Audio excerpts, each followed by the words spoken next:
All right. So we're going to be looking at this interview that was shared to me by Ringy. Shout out to Ringy from the Discord.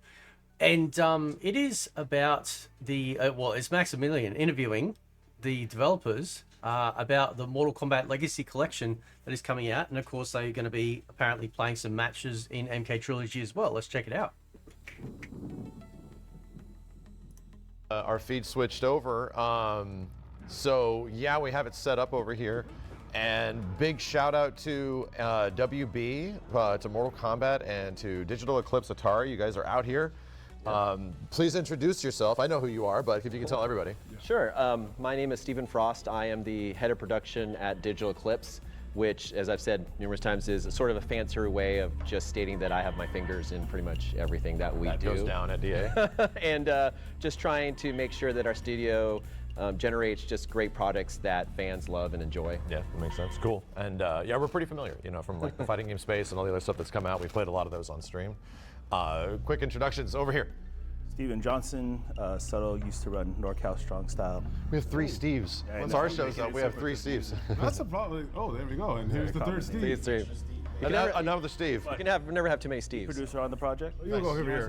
And you guys are all up in NorCal, right? Yes, based out of Emeryville, California. Just a little bit away from Pixar. There isn't much in Emeryville. There's Pixar and then there's us. That's how I know. Very close. You know, there's Pixar and then there's us. That's how I know the name. And last but not least. Ethan Stearns. I'm the head of publishing over at Atari. Nice, cool. So it's like the entire collection itself, which is something that has been a frothing demand from fans like me, and I think MK fans for a long time, to see these games come back in some way, and quite literally the first time back in forever, which is what we're going to be directly looking at, MK Trilogy. So I have questions before we get started. Spooky, they can see the thing running on here, right? Okay.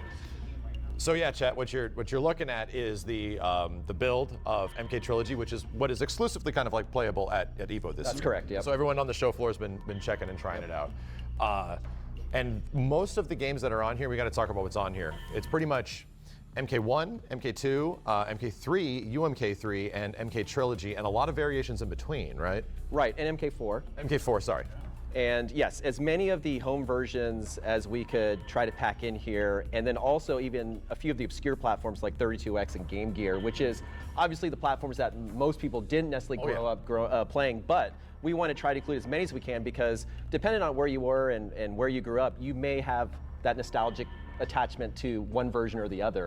And it's funny because some people say, like, why are you including the Game Boy version of Mortal Kombat? That's cool. And it's like, for a lot of people personally that I know, the Game Boy version of Mortal Kombat, that's what they grew up playing. That's all they had. Exactly. So that's what they have the connection to. Exactly. And that's like kind of the fascinating thing, is that like the little games in between on like Game Gear and all this kind of stuff that you might not have been aware of, all are a part of a I'm not gonna lie, right? Like Trilogy is gonna be awesome to play, but there's also that part of me that wants to play some competitive MK2 Mega Drive Genesis. Isn't that weird? like a legacy. They're all part of like a collection. That the whole point is to keep this stuff playable, because not everyone's gonna have Game Gears or even like Game Gear emulation officially supported on Nintendo hardware or otherwise. Like that stuff is kind of hard to come across. And now we actually have it. So I got questions about Trilogy. Here we go. There's a lot of different versions of MK Trilogy, which I'm sure you guys have gone through like development and heard about, like between all the different variations. Where did you end up like landing and focusing on? So we always try to find a balance of obviously the ideal version of a game that fans would want, also the version that the most people have played, right? Because that will appeal to the broader demographic. And then from a development perspective, is there a platform, especially if it's new, that we can develop within the confines of the project scope and things like that. So on this, after evaluating it, PlayStation 1 made sense. This is the first time that, as a studio, we've worked to try to release a PlayStation 1 emulation so far. Which doesn't happen like that often in this space, like where you get collections of games that are PS1 games. Like, That's right. Even in other fighting game space, there's a reason they stop at the 2D games. Yes, it's very difficult. It becomes much more complicated once you get to 3D titles. Exactly. So we use the PlayStation 1 as a base, and obviously... Which, by the way, I think it was Loco that said it yesterday. The fact that they've actually done that means there's a pretty good chance, because they've now done PC emulation, there's a pretty good chance that we'll get like MK Mythology, Sub-Zero, Special Forces, and MK Gold, because that is CD emulation.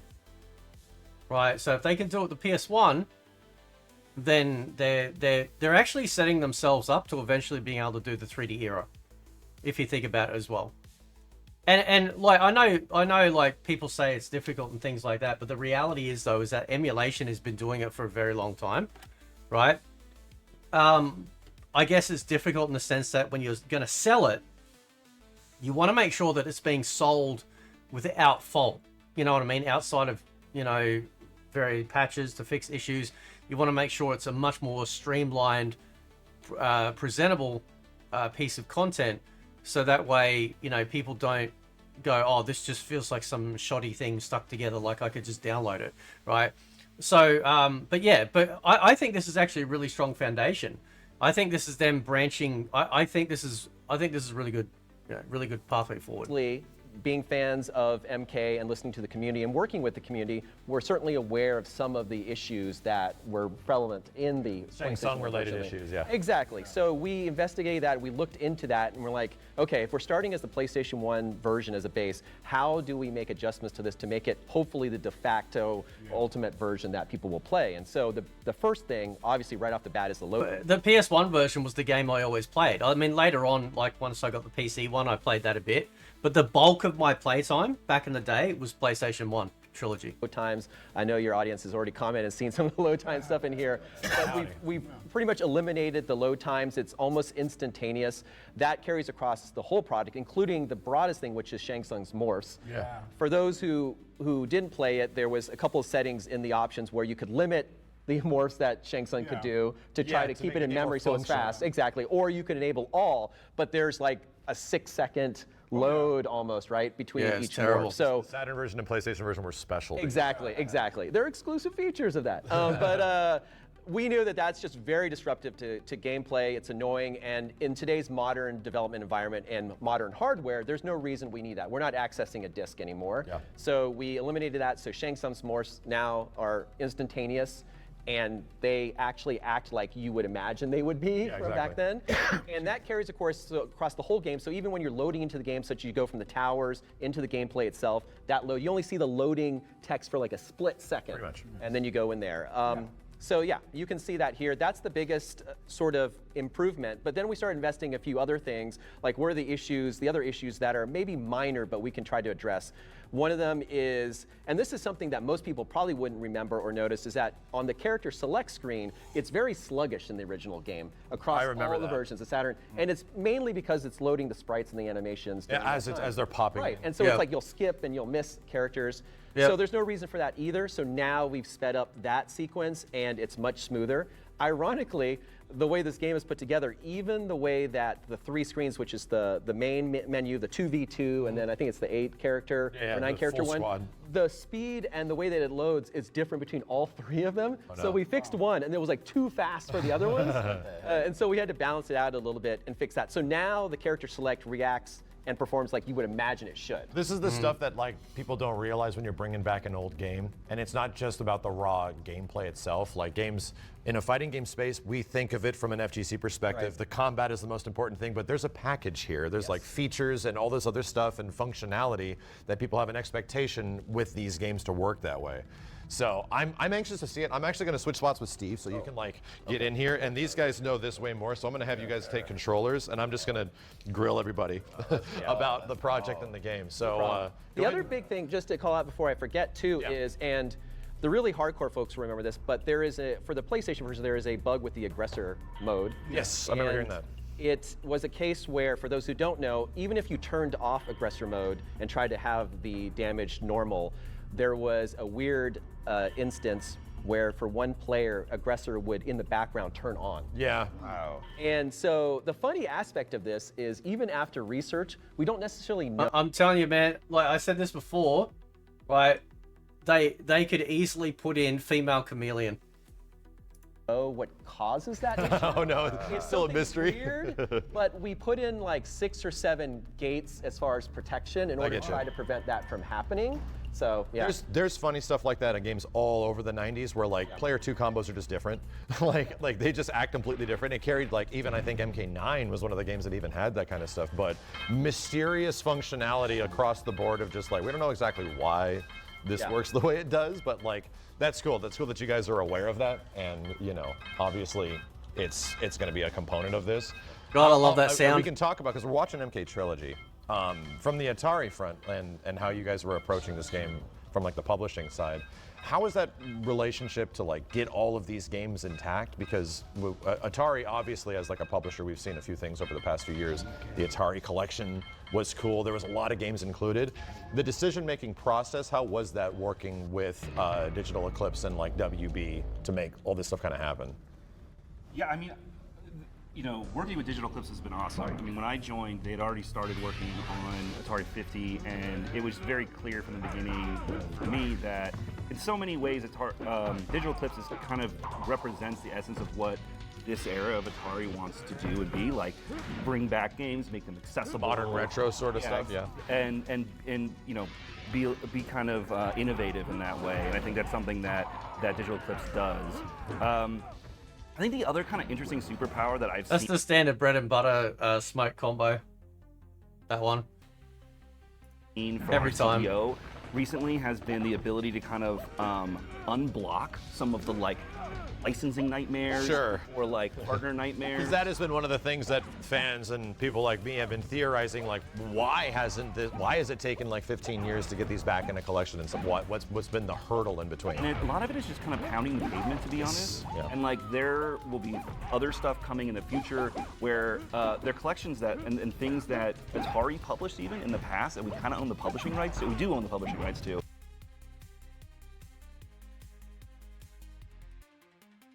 Sure. But like, it's complicated. Yeah. And so I think when we had a really awesome meeting where we all came up to Digital Eclipse and we were talking about the future of what games you guys wanted to do, and this is something that we really wanted to do. And Didn't I do a video the other day about like pre-order bonuses? And they may not be pre-order bonuses, right? But they could add them as kind of like a hybrid thing, or they could add or they could create a whole other collection with games like Mace the Dark Age, Primal Rage. They obviously have access to the Pit Fighter. You know, I think that's what he's getting at here. I think that's what he's leaning towards. I could be wrong, but yeah. I think that you know, our CEO Wade is very focused on like clearing the path to make the best stuff we can make, and whatever he has to do to bring that to the table. Because that aspect of a lot of the modern, I would say the last like few years of Digital Eclipse collections and titles is like these games that have like a legacy and a history, and like bringing that history as a feature to the game. You know, instead of just the legacy is the games that are playable, have fun. Yeah. You know, no, it's more like, hey, here's all like the documentation, here's how things happened, here's the literal process that went into the 90s that made all the developers come to the conclusions they did. That was something in previous even fighting game collections I really appreciated, and it's like, now it's actually one of the parts of the game I get to just sit and with the chat and just watch like Ed come up with ideas and see footage of them and stuff like that, you know? Yeah, it's an important thing, and I think what's very unique about our studio at this point is there's a lot of people from the video game editorial background. Yeah. I came from that. I wrote for magazines. Which magazine? Because I probably read it. I started with Ultra Game Players magazine, and I started working for PSN, which is a PlayStation magazine in the US. And it's the same company that did Next Gen magazine, and official Xbox magazine, official Dreamcast magazine, all those. All the official right? Dreamcast magazine, yes, brother. right. Great magazine.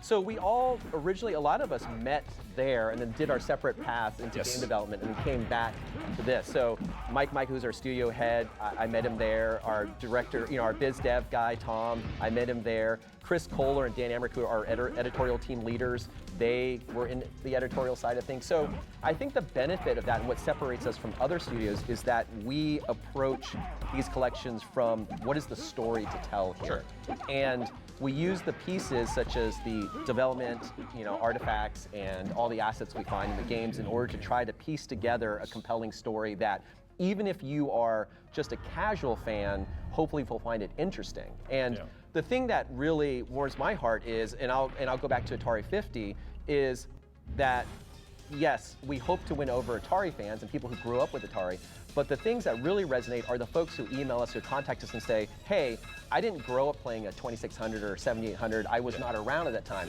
but your presentation and your engaging story led me to buy this product, and now I am an Atari fan.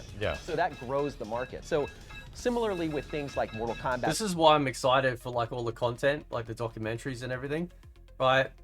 Because hopefully like those that are younger that don't really know this history will have an opportunity to learn it and see where it all came from and why I have always advocated for the original games, why I have always rallied so hard for these games, especially this collection, which came to fruition. I've been banging on about wanting a Legacy Collection or a 2D era collection for years, and then it finally happened. Well, there's a reason why. It's because it sets such a wonderful foundation for Mortal Kombat. You know, but not just in the arcade, but all the home versions too, all the nostalgia and the memories and everything that generate from that. Like I've said before, you guys don't understand that, like, to get a game on a home console as close to the arcade was like a massive dopamine hit. So you'd always try and get the platform with the game that felt like it was going to be the closest experience you could get to the arcade. And of course, when you compare the two, they're usually night and day. Like there's you know, not as many frames, less color palette, less like sound quality. But back then, that was like, dude, like we would just argue about which was the best version of MK2 or MK1 on whichever platform. And that in on itself would create these wonderful memories because you'd be sitting there and just, you know, talking with your mates or playing it. Oh, it's good times, man. Or Tetris and things like that. We want to, yes, appeal to the hardcore FGC and those players, but also that whole massive group of people who casually played Mortal Kombat in the early That's era. why Trilogy's special. Yes, and stepped away, right? And we're maybe overwhelmed by the sheer number of secrets and mystique of the products, but now can get a peek behind the curtain and learn everything there is about it. And it's an interesting story. It's about 4 guys in their 20s wanting to make a cool, you know, game based off of their Super action heroes, these kids, right? literally, yeah. Exactly. And so it's an interesting story, and it's a friendship. A lot of our stories are about these bonds and friendships that develop during these times. And it's just interesting thing to go through, and then being able to also have that interactive component of being able to load up a game after you have read about it is a compelling piece, right? And that story is already kind of being told with this collection, because it's kind of like the first time in a really official capacity that like Boone Tobias is kind of back, like, and their relationship, which was like maybe a bit complicated back in the 20-something years ago, but now it's a point where like we're looking back at the stuff that they put together together, and you guys are sort of telling that story now. It is amazing, and I will tell you honestly, when we went to NetherRealm to film interviews, and I was talking to Ed, and then Tobias walked into the studio, and it was like this surreal moment for me, as you can imagine, the two, and they still stay in contact, they're good friends, but for me personally, as a fan growing up playing Mortal Kombat, to see them come together, That'd be wild. and then Vogel Those are and the two. Gordon and those guys all come together to reminisce about it, and it came at a perfect time because, as everyone's aware, Mortal Kombat 1 was, you know, sunsetting a bit and waning out, and it became a perfect opportunity for this team to pause and reflect back on the history of this product. Yeah, I feel like the timing of all of this was like very aptly put, because like MK1 was in a little bit of its sunsetting. Right. And like you said, it's like, man, what could you use right now? We could really use the collection. Like I remember specifically saying this on like a podcast where it's like, this is one of those games that deserves it, needs it, and we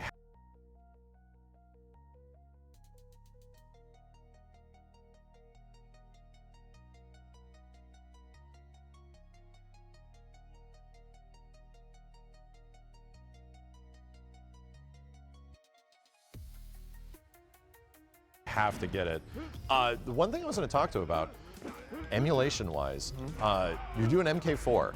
So this is like one of the first like big like 3D, almost PS1-ish era. Because this is a PS1 game, I get you, but it's like it's a 2D game, right? And there's a lot more complications that come with a 3D game. You get to the Dreamcast and it's exponentially more complicated. Right. So even doing the MK4 version that you guys are doing, even though we're not showing it, that's sort of based on the arcade version, right? It is the arcade version fundamentally. So the issue with that is It is very, as I've said before, very obtuse hardware. There's very little documentation about it. yeah. No one has really successfully been able to emulate it properly yet. And so it's a lot of trial and error. And there's a lot of things that we have to deal with that people don't think about where, you know, it was 3DFX based hardware back in the day. Yeah. The way that it handled textures and how it displayed things was very specific. And nowadays, you know, we have different platforms, and the way that they display even sprites, textures, filters is very different individually from each other. So it's this fine balance of trying to replicate as close as we can, not just broadly, but on each platform, what the original game kind of played and looked like. Oh yeah, yeah. So, and you know, like I said, the Switch 2 display things differently, PlayStation 4 displays things differently. So it's this fine juggling match of like, okay, how close can we get to the actual representation of what the original was? And we have some great folks working on this at our office, and it has been one of the largest tasks for sure in relation to this product. Well, I'd imagine, because it's like you have to just get tons of people that knew the previous games. How does the game feel? Does anything feel weird? Does anything feel off? Because obviously when you're working in an emulation space, it's getting as close as possible to that like original feel. We had to buy a board, right? And we had to, so it's like just a challenge of like, okay, who has a board that we can buy and get job out? was that? I was about to say, because like real. That is pretty cool, actually. Like the fact that they've actually gone to those lengths, you know, like shows that they're very dedicated. And like, I mean, it could launch with like issues on day one. Do you know what I mean? Like it could launch with like, oh, okay, yep, you know, there might be some issues or frame rate issues or stuff like that. But it doesn't matter, because at the end of the day, you know, as long as like, I think it's going to be fine, but they'll be able to fix stuff. They obviously know how to get into all the code and just, you know, work stuff out, which is like really, really, you know, it's really fucking cool, man. Realistically, the trouble here isn't necessarily like emulating MK4. There's emulators out there, but they aren't doing it right.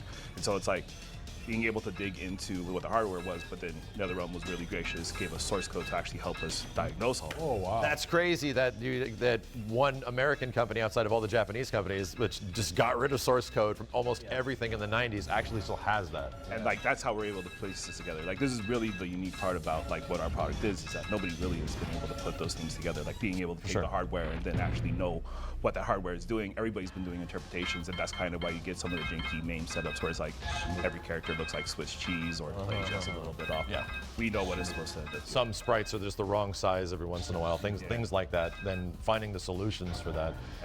NRS has been like a really great partner in giving us what Mike Boone, shout out to Mike Boone, which Mike is Boone. That's Ed's brother, right? Yeah, he's phenomenal. I sat with him a lot and got to know him, and it's funny because when we go to people who aren't necessarily Mike. So in case people don't know, Mike Boone is Ed Boone's brother, and you know the funny part is like you really don't hear much about him, but it sounds like yeah he's possibly been extraordinarily helpful in regards to this sort of collection and whatnot. familiar with us, and we try to explain what we do. They don't inherently get what it is, and they're like, they think most things that they have are useless or not important.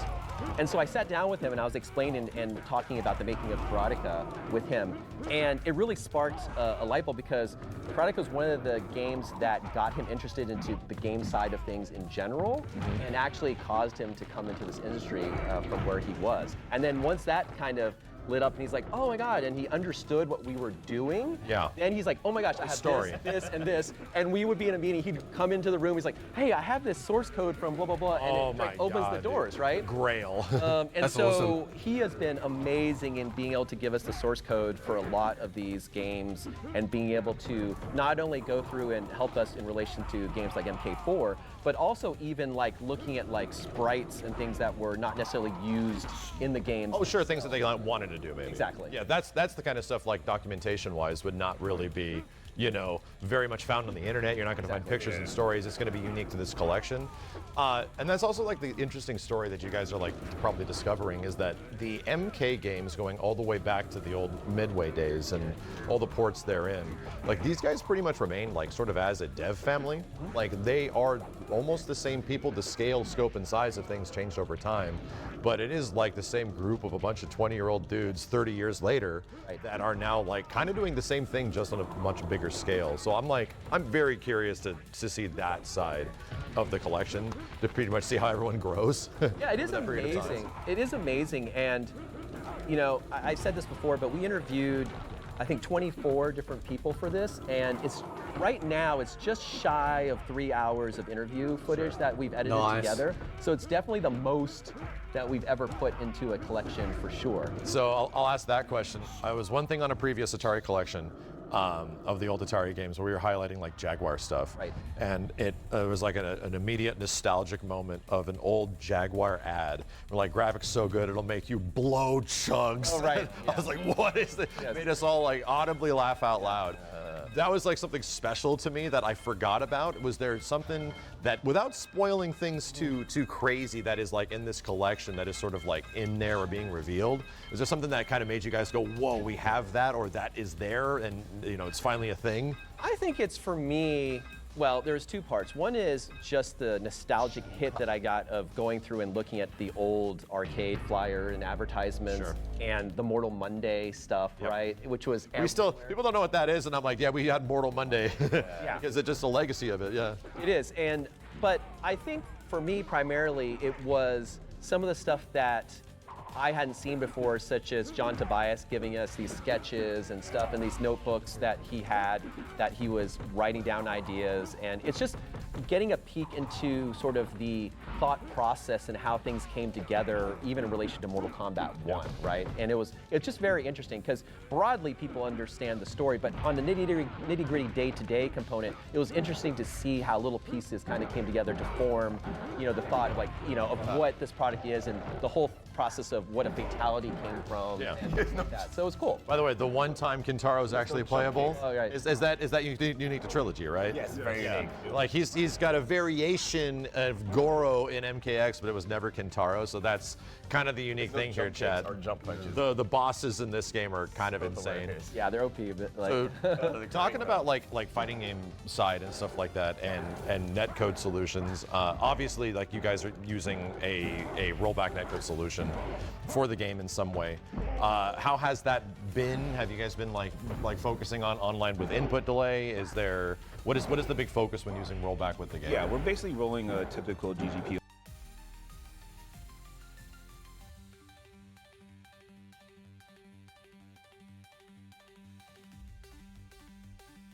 solution. So this should be pretty standard. If you're playing this on Flycade, we're trying to do something similar, but we're taking on a lot more elements. We're trying to do this kind of broadly across a bunch of different games as opposed to individual setups, which offers some opportunities and also some sacrifices in some places, but we're making it feel really good kind of throughout, and really it's trying to, like, these games that have never really been playable before, exactly. That's where we're really working close in an official capacity in this way. So which titles specifically actually support like the rollback solution? we're going to try to include, and we're still finalizing it, but we're going to try to include as many, obviously arcade games, but as many of the arcade games and console games as possible. The handheld games we aren't doing, just because fundamentally we got a bit of experience doing link cable work in Yu-Gi-Oh, which was the last. And people people start talking about like, why don't they just bring PSP games out? I'm like, dude, those games versus mode was ad hoc. It's very difficult. The sort of the requirements for a link cable is very low latency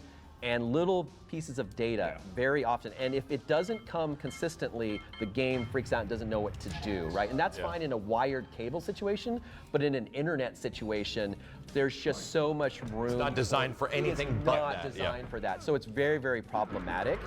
So for broadly from an online perspective, we investigated, but sorry folks, no handheld online, but we are gonna try to add online to as many of the console and arcade games as possible. Yeah, that makes sense. And yeah, I'm thinking like, if we're talking about like the console versions, obviously like MK1, MK2, MK3, and UMK3? Yep. Is that the goal right now? Okay. I thought everything. I was thinking to skip everything. MK3 because it's kind of like the weird. No, I mean, yeah, it's people grew up with these things, and really, and again, Steve can speak to the FGC, and I understand there's hardcore fighting game fans who want to be able to play these games online, but from where I come from, it's more of a nostalgic play as far as a lot of people grew up playing these games in the living rooms with their family members or brothers or friends. That's right. Sure. And there is... this is the thing, right? Like some people like I always cringe a little bit when I hear FGC, because FGC always gets associated with, you know, just the esports side of it now, right? FGC literally is fighting game community. Do you like fighting games? You're part of the FGC. That's what it should be. And he's correct. Like, yeah, I mean, like it's gonna be fun to play some people and stuff online and whatnot, but also it's when people were just sitting there, you know, yeah, just in the lounge rooms by themselves or playing with family and friends, just playing these games and whatnot, and just having fun. Just trying to bring back the key word here is fun, right? Fun over sweaty. This really emotional attachment to that. I was really heartwarmed by this woman who I talked to, interviewed some time ago, where fond memories of playing Mortal Kombat with her brother, and her brother passed away. So when we announced this and she was talking to me, she just broke down into tears, basically, because there's such an emotional attachment to that. And now, being able to add online to this, even if you're separated by distance or states, being able to rekindle and relive that nostalgic moment was important to me, and that's part of the reason why we wanted to do this. Yeah, it's a good point, because it's the same thing for these old collections, why, you know, for even a variety of other publishers and games, why we advocate for this to exist. The whole point isn't that we have access to them, like we've been playing them, like we've been going back to them. The point is that we want other people to sort of experience the things that we did back in the day, much less now, and to be able to have that, because those resources just aren't available to everyone. Like people aren't just gonna have Dreamcasts and PlayStations hooked up nowadays, you know? Yeah. So, I would say that's great. We did some player testing, and like it was pretty amazing just to play like the SNES version of MK1 online. It just feels like that was supposed to exist already. Like it just worked and everything felt great. Expand or game back. And I think it's also like a big part of like, there's a lot of these games that just people haven't had the experience, and we don't know. We're not trying to play judge about what game is competitive or what like people are going to be into. Oh yeah. I started playing Mortal Kombat 2 on Game Boy, and I am like amazed at how great this game actually is for its time. It feels like a really authentic Mortal Kombat game on the Game Boy. And it's just like these hidden jewels just aren't being seen by anybody. We can put Mortal Kombat 3 out, and who knows, maybe we find something that really makes Mortal Kombat a really strong competitive game, and we don't want to be like in the way of that. That's the fascinating thing, is that some of these games had such a small lifespan back when they first existed, like the vanilla versions of some games. MK3 is like the most definitive one because of the lack of Scorpion and the negative press that got back in the day. Exactly. But they alleviated that within like less than 6 months. And next thing you know, UMK3 was just the dominant game. What was even MK3 at all? Right. And it's like, but that's interesting. Like it's not that we're just looking for the things that are, like you said, competitive standards. Yeah. It's the fact that the game's probably relatively undiscovered in what you can really do in it. And I think that speaks again to the context component, right? Of like how Digital Eclipse presents these collections often. Gives context to all that stuff. Yes. So it helps tell that story. You might not know that or remember that and be able to go back and realize that was the narrative at the time. Yeah. And Trilogy is an interesting one, and you mentioned like the casual audience, and yeah, UMK3 is effectively where the old school Mortal Kombat competitive community like resounded. Yeah, the PS2 era was pretty unique, but it's also like people kind of went back to that one, and that game is where that they found like their community. Go back. Trilogy is different because there was no arcade scene, right? This one was specifically like kind of like a jumbled together bunch of assets. This is It's a party game. Like I call it a party game. This is the Marvel vs. Capcom 2 of this collection. Right. So that's the game where the majority of casual fans, when they say what's the best old MK, they don't say 2, they don't say UMK3, which are where the competitive community goes. They all say Trilogy because it had the most stuff. It just had the most things. I mean, you're looking at Kano. He Yeah. had The MK1 sprite. MK1 sprite. He never had a run. So And he's really quickly walking fast. It is. It is very. Power walks. It is very. It's very funny, and I think also part of our juggling, and you were talking about the casual audience. Part of our work that goes into appealing to that is there is this whole thing where, and I talked about this earlier, where casual fans liked and enjoyed Mortal Kombat, but oftentimes after a while, it may be just they left because there was too many secrets or things to worry about or codes to remember. That's a good point. Things like that. And so we spent a lot of time in this collection, and I call it like no more secrets, right? Yeah. It's the peek behind the curtain, so that every major menu, secret, hidden character, everything is accessible. Nice. And you can go in. I don't want people to have to look up on the internet, how do I fight against Reptile in Mortal Kombat 1? How does that even work? Right? How do I unlock human smoke? Exactly. So you can go in and you can learn how to do it and do it yourself, obviously the original way, or you can go into the options for Mortal Kombat 1, flip a switch, and then immediately jump in and fight Reptile. And so we do that for everything, so that by the time you get done, hopefully with this collection and playing every game, you really fundamentally feel confident that you've seen everything that these games have. Full breadth of the roster, Exactly. full breadth of like the secrets. Told me that at Summer Game Fest, and like that was awesome because like, yeah, a lot of those are tough, and I'm pretty sure you'll have like the Noob Saibot one, and that That's one's the like, crazy one. that That's was like 250 games continuously, and then you get to fight Noob Saibot and stuff like that. Yeah, you have to do some crazy having that, stuff. Like for me, I'm an MK2 like super master, and like Right. I still have trouble fighting Smoke. Right. Because it's hard to get him to do Toasty at the right time, or even Reptile. That was incredibly difficult because the AI was, Yes. you know, Yeah.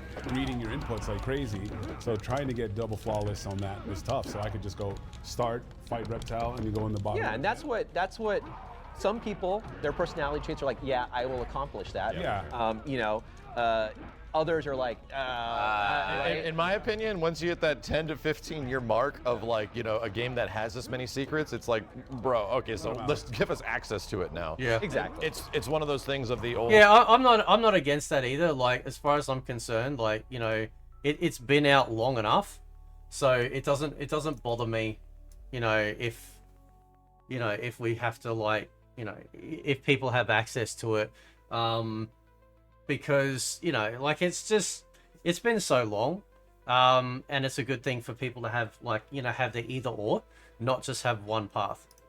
Old era of like Williams and Midway, where so many of those arcade experience, those console games, everything was just jam-packed full of codes Crazy or codes. secrets or hidden characters or anything like that.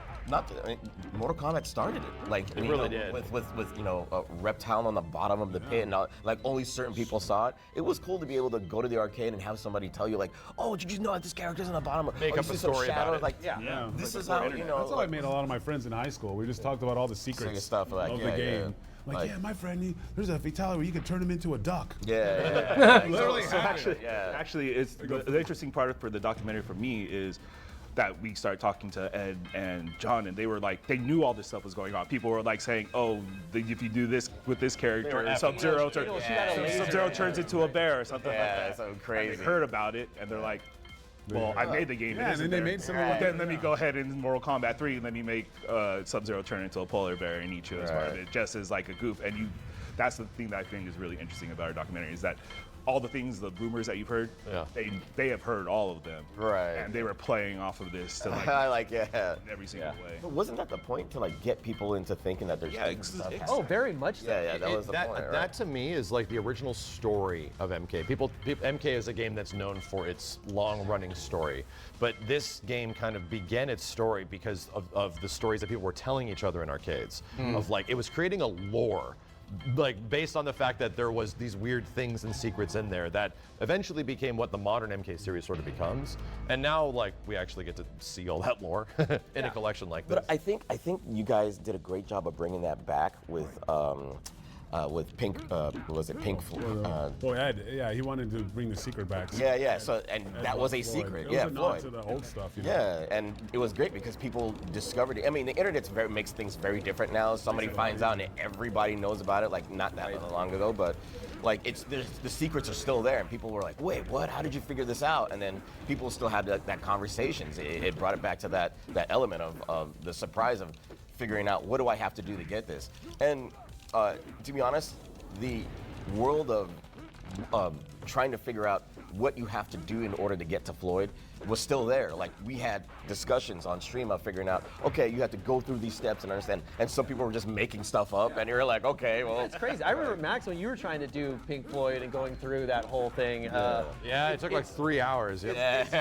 It was funny when I was talking with Ed off camera, and because he generally likes to listen to particular music while he's developing the stuff, and obviously he has lots of music where he's coming out, and we were just discussing that he's running out of combinations, of colors and everything, right? What of the that heck, stuff, yeah. which is true. He's running out of ninja colors. Yeah. Quite actually, but Well, you could do a white ninja, white male ninja, and a pink ninja, which we've obviously got with Floyd.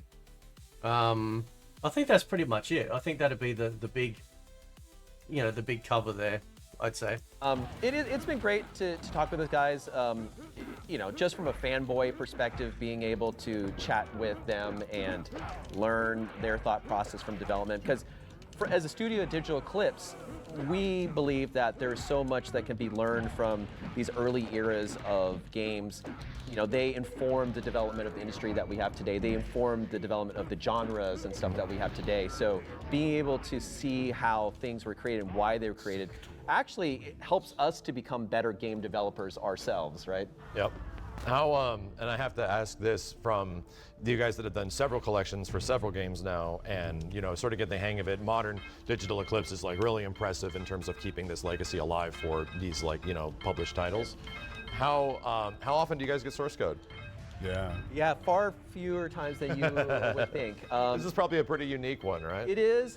There generally a lot of cases, and especially how old, it depended on how old it is, right?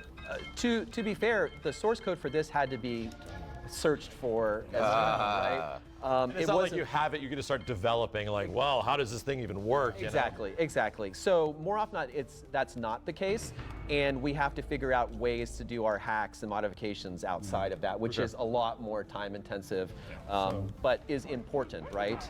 But the good thing that happened, I was commenting on this yesterday, is now that we've started to establish ourselves as a studio and hopefully our preservation efforts and our restoration efforts, a lot of people are starting to think more fundamentally, especially the people we worked with or have worked with, about how do we save the stuff, how do we do it, and what's the do-player striker's just got to move forward a little bit because he keeps moving back, and that's why he's missing on the gun.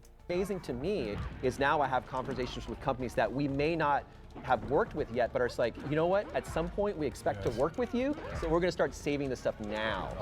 And that's smart. a wonderful sort of situation to be in. So 2-3 years from now, when we start to talk and engage about something, look, we've already started gathering the stuff and collating the stuff for you. And I think from an industry perspective, that's a great place to be, a much better place to be. And for perspective for the chat that might not be aware of that, that's not just raw game data. It's also the stuff that went into the creative process that led to an eventual alpha or something like that. Yeah. And that's where the interesting stories really are. So, question: when they gave you the source code, did you guys have free reins, or hey, if you find something, could you still keep that under wraps? Because I know there's going to be certain maybe sprites or maybe a fatality that was they were kind of working on and they didn't. No, we're including we went through. So we got access source code and we went through and we started piecing together all of the sprites in the games.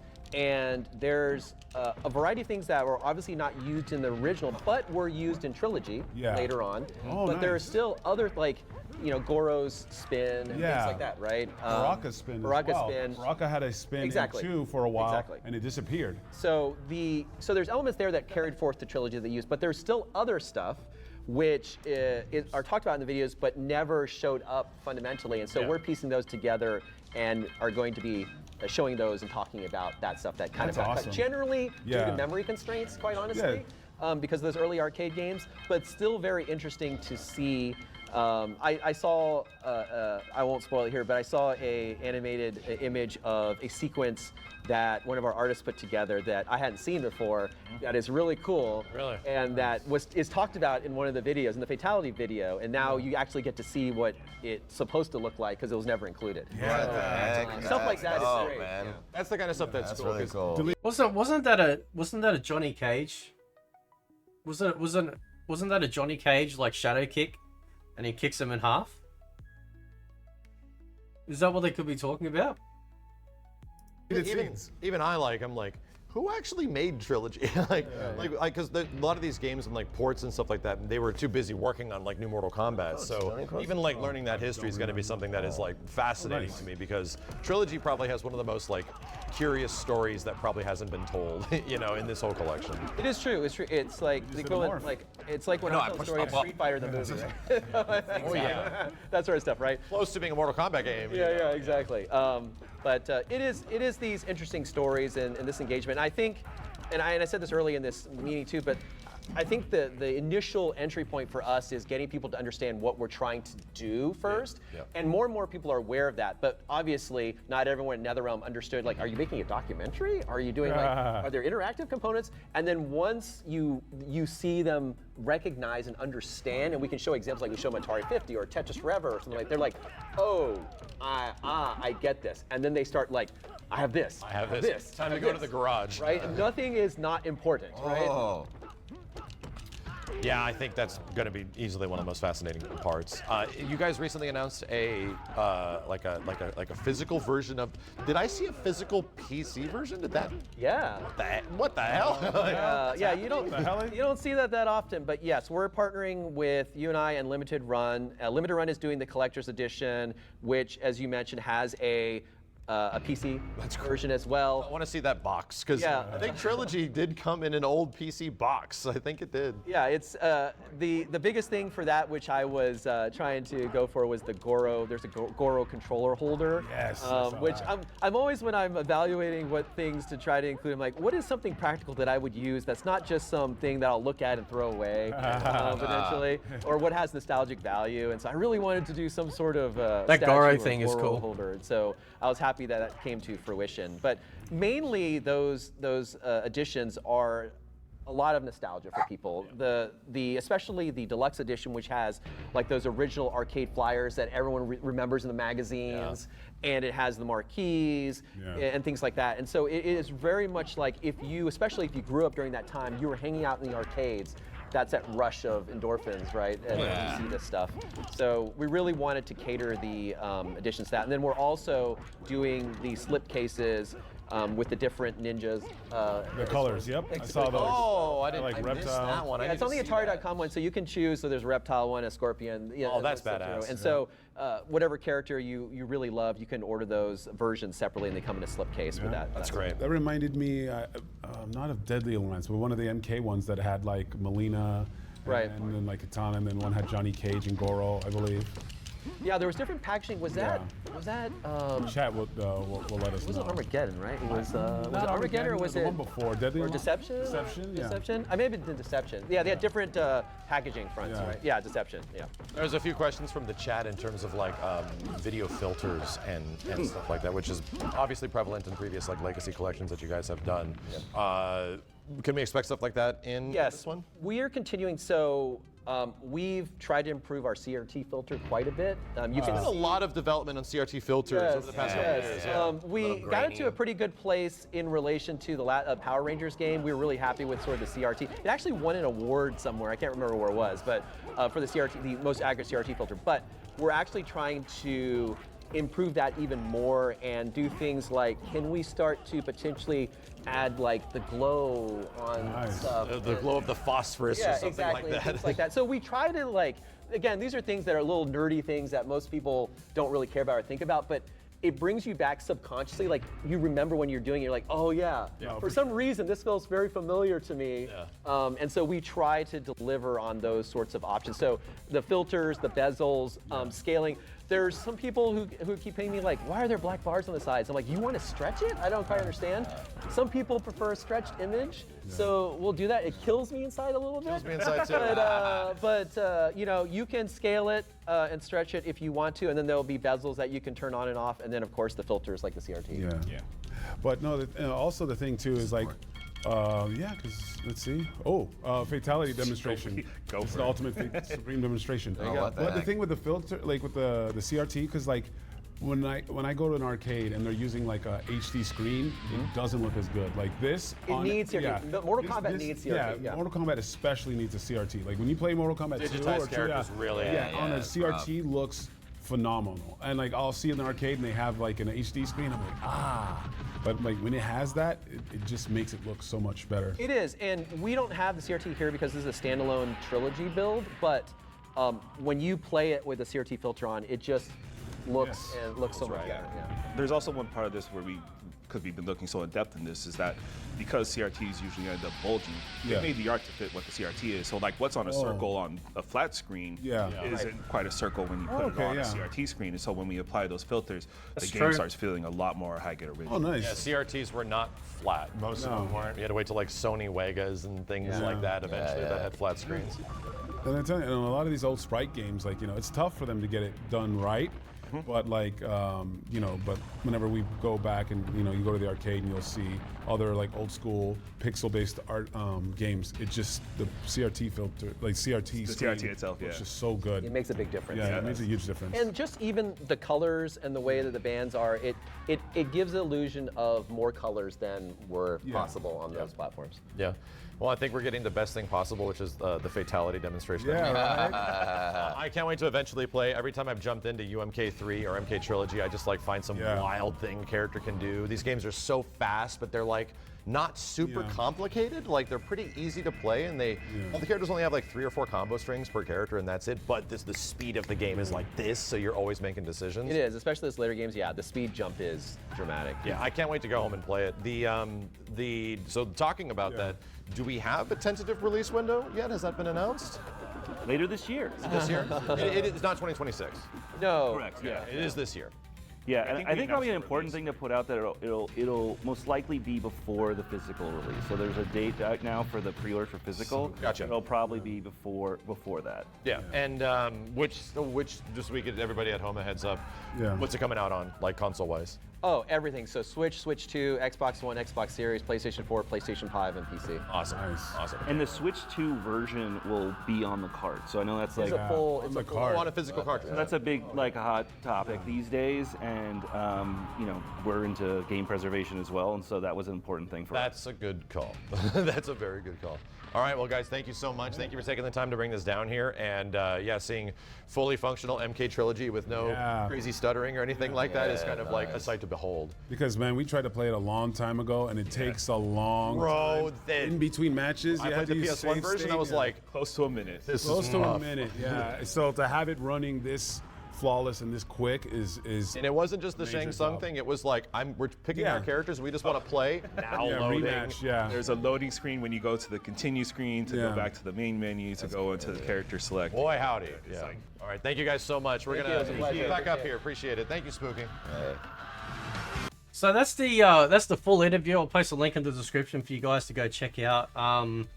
So the main so obviously, like, they talked a little bit in depth when it comes to like MK4, emulating that. But also the big sort of takeaway from that is confirmation 100% that the handheld versions won't have online. We will not be able to run Mortal Kombat 1 or 2, Game Gear or Game Boy or Game Advance version, like what do you call it, tournaments. That's okay. That doesn't bother me so much. I mean, they would have been a lot of fun, but ultimately, like, I think, you know, having the big heavy hitters in there, you know, and having the actual console ones online is going to be perfect, right? So I think they mentioned playing the SNES version. So actually playing those ones online is going to be pretty peak for me. That's going to be pretty epic. So, but anyway, guys, let me know what you think, and I'll catch you guys next time. See you.